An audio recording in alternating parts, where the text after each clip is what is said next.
Hello everyone. Let's not waste the time and let me introduce myself. I am Yogita, final year law student, Delhi University, Faculty of Law. तो जब मैं first semester में आई थी तो मेरा जो सवाल था वो ये था कि आंसर राइटिंग कैसे करनी है। अब मुझसे भी जूनियर यही पूछते हैं कि आंसर राइटिंग कैसे करनी है।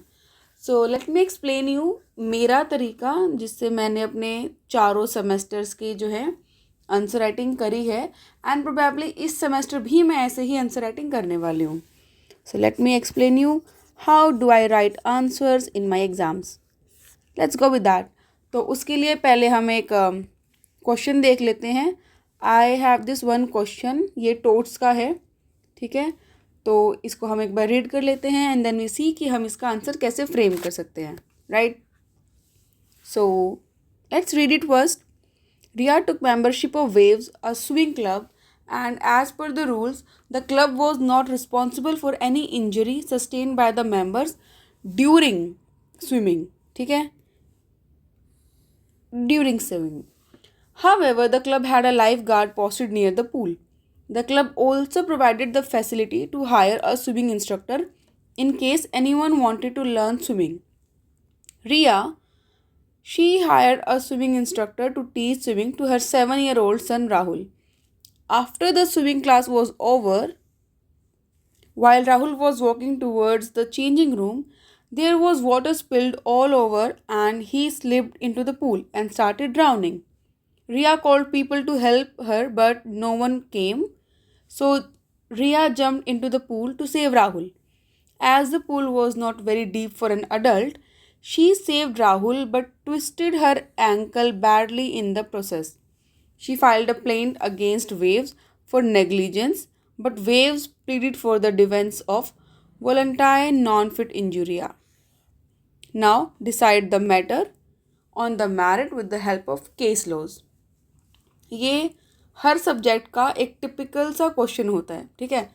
इसी तरीके से आपके पास फैक्ट्स दिए जाएंगे जो आपके केसेस हैं, आपको क्वेश्चन पेपर में ऐसे ही फैक्ट्स दिए जाएंगे, ठीक है। और आपको बोला जाएगा कि मैटर को डिसाइड करो on the merits with the help of case laws, ठीक है। ये एक आपका टिपिकल क्वेश्चन होता है जो आपके एग्ज़ाम में आता है, ठीक है। अब मैं बेसिकली अपने आंसर्स को कैसे फ्रेम करती हूँ वो मैं आपको एक बार बता देती हूँ। अगर आपको हेल्प हो जाती है वेल एंड गुड है, नहीं होती तो कोई और तरीका ट्राई कर लेना, लेकिन हो जाती है, ठीक है। इस तरीके से आप आंसर फ्रेम कर सकते हो, ठीक है। तो मोस्टली मैं क्या करती हूँ, मैं अपने आंसर स्टार्ट करती हूँ इंट्रोडक्शन से, ठीक है। अब जैसे अभी आपने यहाँ पे देखा कि आपको बहुत क्लियरली पता चल रहा है कि ये क्वेश्चन जो है वो वॉलंटाइन नॉन फिट इंजूरिया का है, ठीक है। तो मैं इंट्रोडक्शन में लिखती हूँ कि ये जो हमारा केस है, जो प्रेजेंट केस है, वो एक Latin maxim volenti non fit injuria पे बेस है। उसका मतलब होता है कि अगर आप किसी काम में कंसेंट दे रहे हो और उसमें आपको चोट लग गई तो कोई और रिस्पॉन्सिबल नहीं है, आप खुद रिस्पॉन्सिबल हो। Be a mature adult. हर चीज़ के लिए आप किसी और को ब्लेम नहीं कर सकते हो। तो वो इसमें होता है, ठीक है। तो मैं पहले लिखती हूँ introduction, be an adult, okay. Second मैं लिखती हूँ फैक्ट्स जो कि आपको ऑलरेडी क्वेश्चन पेपर में भर भर के दिए हुए हैं आपके क्वेश्चन में, एग्जैक्टली कि मेंबरशिप ली, ऐसा हुआ, ये सारा था, फिर ये बच्चा गिर गया, किसी ने हेल्प नहीं करी, तो ये सारे फैक्ट्स हो गए, ठीक है। अब फैक्ट्स में आपकी मर्ज़ी है, आप उसको पैराग्राफ में लिख सकते हो या फिर आप उसके पॉइंटर्स बना के लिख सकते हो, जैसा आपको सूटेबल लगे। मैं पॉइंटर्स में लिखती हूँ क्योंकि मेरी स्पीड थोड़ी सी तेज़ है, तो मेरा ऐसा काम चल जाता है कुछ कुछ लिख के, क्वेश्चन से रिलेटेड, ऑब्वियस सी बात है। तो first is the introduction, second is the fact, तीसरे में मैं लिखती हूँ इश्यूज़, ठीक है, जो कि आपको ऑलरेडी आपके आंसर क्वेश्चन में दिया हुआ है। इशू क्या है कि उसने प्लेंट फाइल करी नेग्लिजेंस की। स्विमिंग पूल वाले बोले कि भाई हमारी कोई गलती नहीं है, आपका बच्चा खुद सीखने आया था, तो अगर लग गई तो भाई हमारी गलती नहीं है। तो उन्होंने बोला वॉलंटाइन नॉन फिट इंजूरिया, ठीक है। तो इसमें इशू हो गए कि क्या जो क्लब है, पूल क्लब है, उसकी गलती थी या नहीं थी, ठीक है। उसके बाद हम मेंशन करेंगे यहाँ पे स्टैट्यूटरी प्रोविजंस, आपको ये वीडियो बहुत सुनी सुनी लग रही होगी, क्योंकि जब मैंने कहा था कि नोट्स कैसे बनाते हैं तो मैंने यही चीज़ एक्सप्लेन करी थी उसमें। लेकिन फ़र्क क्या था, ठीक है, मैं नॉर्मली अपने आंसर्स को और नोट्स को सेम रखती हूँ। क्यों? ताकि जब मैं एग्ज़ाम में बैठूँ तो मुझे एनजाइटी पैनिक ना हो कि मैं क्या लिखूँ और दिमाग में कुछ भी ना आए। तो मुझे ऑलरेडी पता है कि मुझे क्या लिखना है, ठीक है, कि मुझे ऐसे ऐसे इस तरीके से जो है आंसर फ्रेम करना है। तो ऐसे एग्ज़ाम में बैठ के एकदम दिमाग ख़राब नहीं होता कि हाय मैं शुरू कहाँ से करूँ। मुझे पता है कि शुरू कहाँ से करना है। तो ये बहुत हेल्प करती है आपको शांति से पेपर देने के लिए, ठीक है। और आपको हेडिंग पता हो ना तो अंदर का तो लिख ही लेते हैं ऐसे, ठीक है। तो हमारा फर्स्ट हो गया इंट्रोडक्शन, सेकंड हो गया फैक्ट्स, थर्ड हो गया इश्यूज, डी हो गया हमारा प्रोविजंस, ठीक है। इसके बाद this is the difference between the notes and the answer writing जो मेरी ओर से है। द फिफ्थ पार्ट इज़ जो मैं लिखती हूँ वो होता है आपका केस लॉज, ठीक है। हमने रेलेवेंट स्टैट्यूटरी प्रोविजंस लिख दिए। उसके बाद हम लिखते हैं आपका नंबर 5 पर आपके रेलेवेंट केस लॉज। अब ये मुद्दा कि आपको ये केस लॉज मिलेंगे कहाँ से, ये आपको मिलेंगे आपके केसमेट से।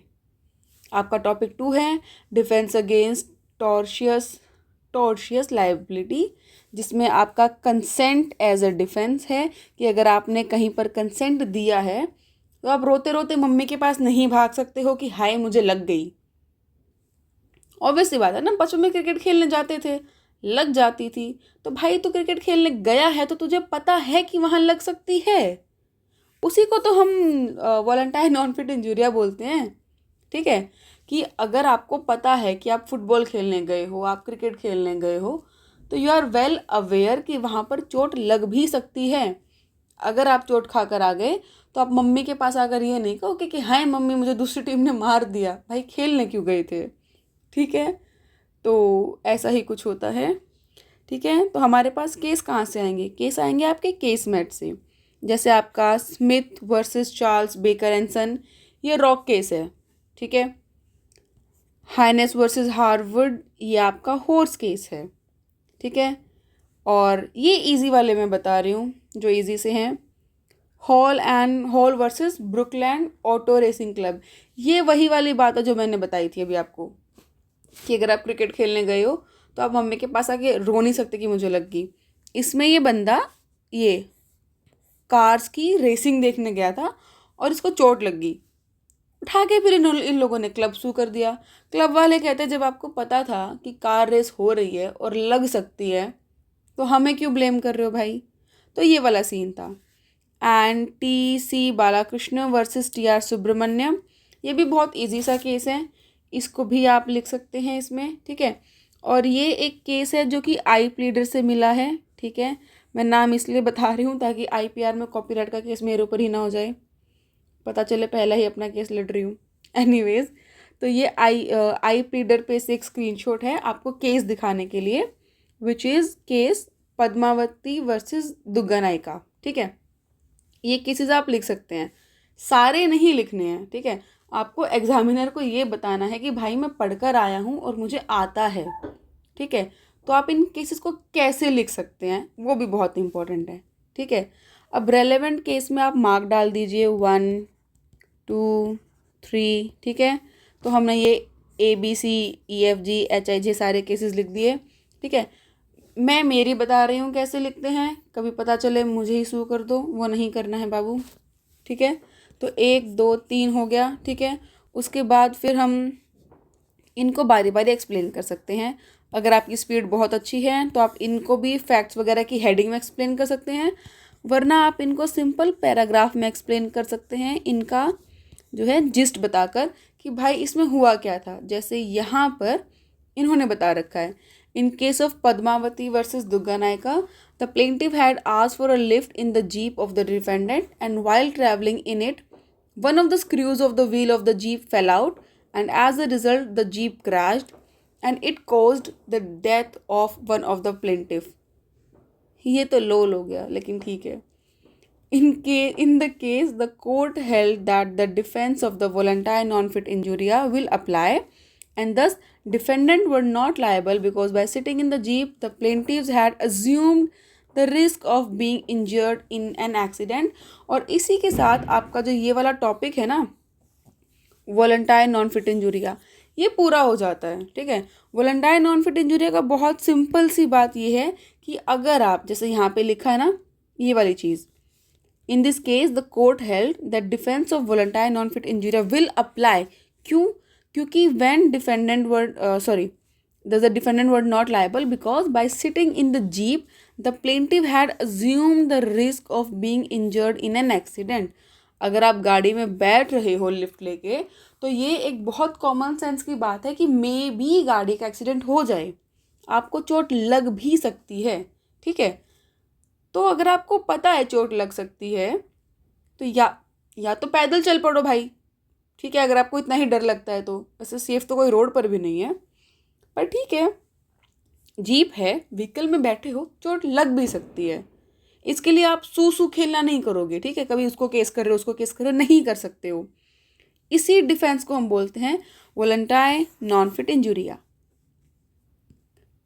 तो आप अपने रेलेवेंट केसेस लिख सकते हो. ठीक है, पैराग्राफ फॉर्म में, जैसा कि अभी अभी आपने आई प्लीडर वाले में देखा कि इस तरीके से आप आंसर्स लिख सकते हो.